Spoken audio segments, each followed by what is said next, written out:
العب يا عم، خلي عندك دم وارحل يا ريبيرو.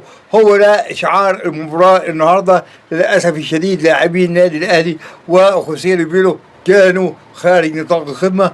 بيفوز نادي بيراميدز 2-0 وتفوق كبير للمدرب على خوسيه ريبيرو مدير الفني للأهلي. للأسف خيبة أمل كبيرة للأسف الشديد.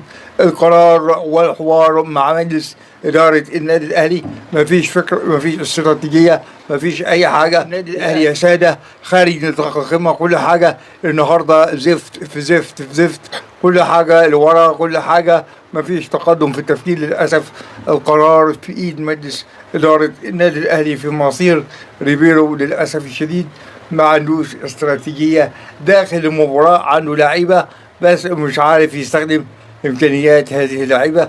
القرار مرة تاني بإيد مجلس إدارة النادي الأهلي.